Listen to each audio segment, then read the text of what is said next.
Welcome everybody to the Iowa City Public Library. So happy to have you here today. This is part of our summer reading program, and it's our family special. And here today we have Tricia and Taylor from Music Iowa City. So please, let's give them a warm welcome. Thank you for coming. Good morning. How are you all this morning? Good. My name is Taylor. And I'm Tricia. And we both play the violin. And we have put together some music this morning to play for you. And we're going to show you all of the different things that music can do when you listen to it. So we're going to go ahead and start by taking a little journey, a little trip to a country that's really, really, really far away. It's called Uruguay. Has anyone heard of Uruguay? A few people have heard of Uruguay. So if you had to go to Uruguay, you would have to get on a plane, and you'd have to be on a plane for like a whole day. And then you would get off the plane and you'd be in a new country, and they wouldn't speak English, they would speak a different language, and it would look different in Uruguay, and everything would sound different. And one of the things that Tricia and I really love about music is that it can let you travel. So we thought we would play something that's going to sound like a totally different country. Does that sound good? Okay.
Thank you.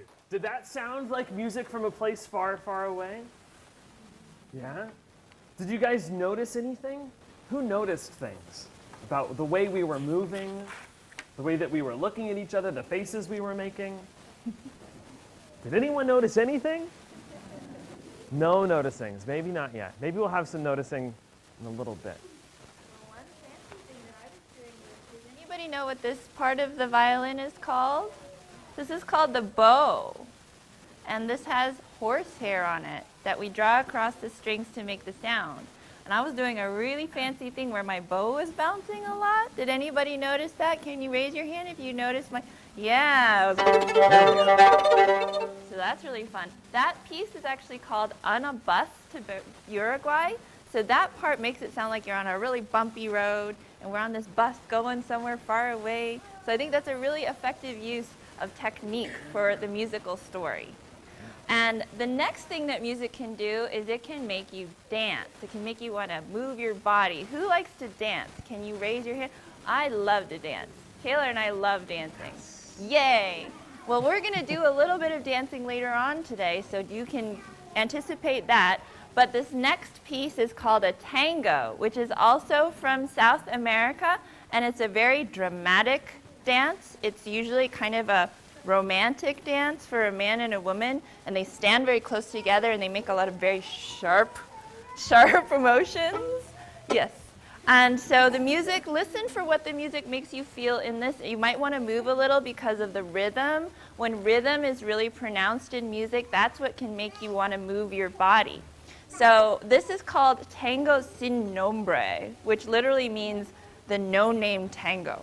So maybe you can imagine what the name of the tango would be if you had to name it, okay? So this is a tango.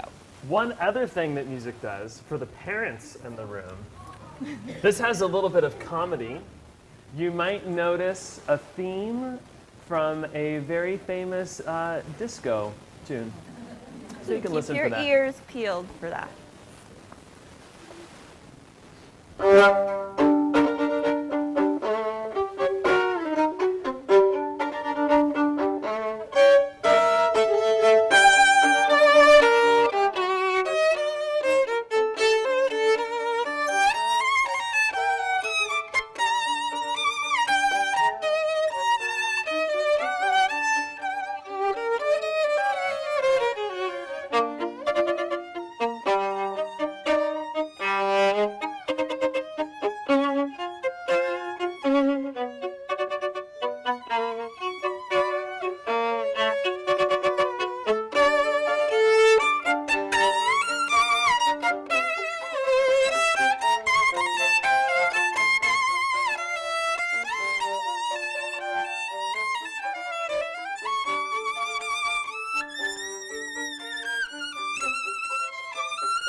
Did any of you feel like moving in your seat on the floor?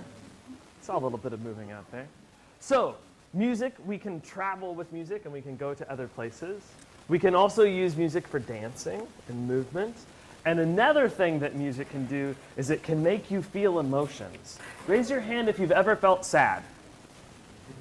I think every hand in the room should be up right now. And raise your hand if you've felt happy. And raise your hand if you've ever been scared. Okay, so this next thing that we're going to play for you might make you feel some of those emotions. You might feel a little scared. You might feel sad. You might feel angry. Maybe you'll feel happy. And we want you to listen to it and figure out how it makes you feel on the inside. And afterward, we're going to ask what you guys felt. So pay attention to that.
Raise your hand if that music made you feel scared.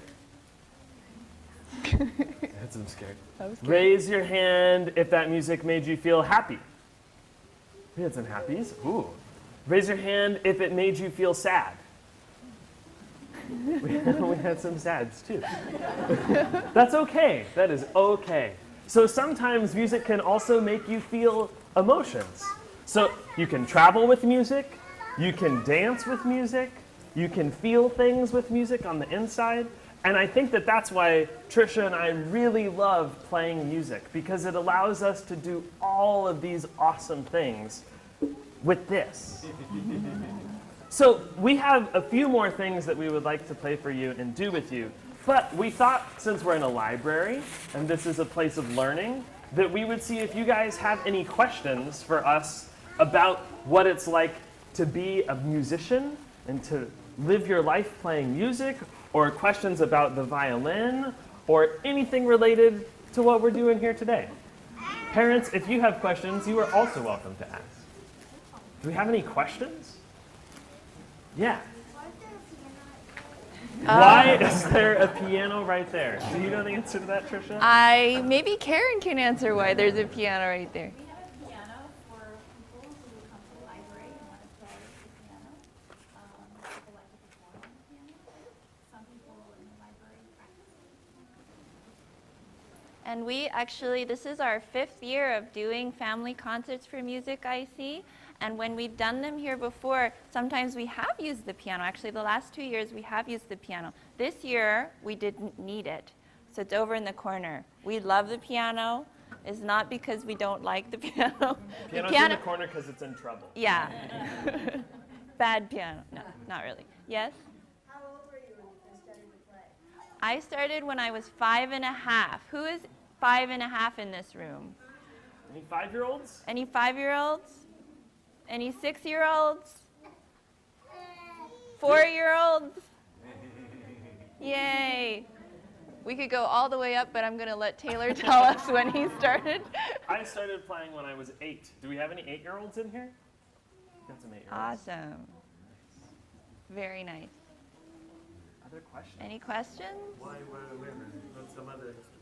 Why the violin and not some other instrument? I actually wanted to play the cello, which looks like a violin except it's very big, and you have to sit in a chair to play it.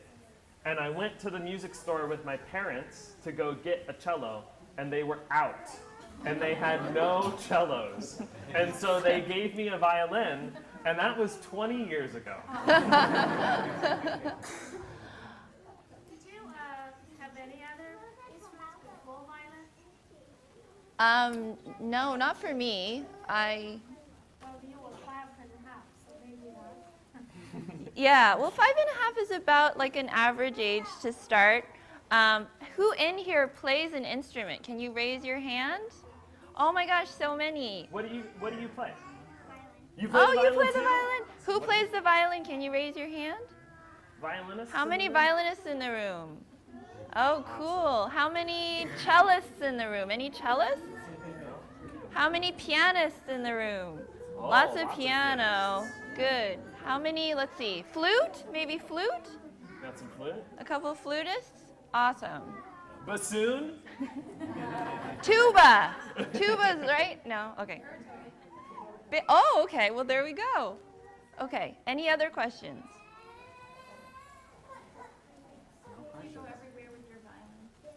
Do we go everywhere with our violin? Oh, like just in general? Yeah. I don't remember the last time I flew on a plane without my violin, which is a good thing, mostly. You don't want to have forgotten it. Yeah, I don't want to leave it at home. I did that once. I left mine on the Heathrow Express train in London once, and it's still here. I got it back. So kids, don't do that. Yeah. And should we Yeah. offer this? Okay, so remember earlier how we said that sometimes music is for dancing? Oh, are we going to do the dance party now? Yeah. We thought we would have a little bit of a dance party here today. Oh. So if you like dancing, go ahead and stand up. If you don't like dancing, you don't have to stand, but we thought it would be really fun to have some dancing. Yeah. Okay, so here's what we're gonna do. We're gonna play a game. Who likes games? I like games. Okay, we're gonna play a dancing game. So, Trisha and I are going to play some music for you, and we want you to dance like the music. So if the music is really quiet, we want you to move really small. And if the music is really loud, then you can move a little bit bigger. Sound good? So try and move like the music. Okay.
I saw some really awesome dancing out there. Did you guys like that? Good. Yay. Me too. So, right there at the end, Trisha and I played a fiddle tune. How many of you have heard of fiddling? Have you heard this word before? Fiddling? So a fiddle is the same thing as a violin, but a fiddle sounds a little bit different when it's played. And fiddling is always for dancing. So, we thought that we would give you that little dance party as a warm-up for the final thing that we're going to play here, which is a fiddle tune. So if you would like to keep dancing, we would love for you to keep dancing on this last song. And if you want to sit and watch other people dance, you can sit and watch other people dance. You do you.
Oh my gosh, that was some of the greatest dancing I've ever seen. Did you guys have fun doing that? Yes! Thank you for going on this little musical trip with us today. So we learned that music can let us travel, music can make us feel emotions, music can dance, music can be funny sometimes. Sometimes it's very serious, but we also like it when it's funny. Thank you guys so much. You were the best audience ever. Give yourselves a really big round of applause. We hope you'll keep listening to music and playing music and loving music and having a great time with music, and have a great Saturday, a great weekend. Thank you to the library. Thank you to the Iowa City Public Library. And having this concert. Thank you. Thank you both. You did a great job. A lot of fun. Thank you, everybody, for coming, and have a great rest of your weekend. So thanks for coming.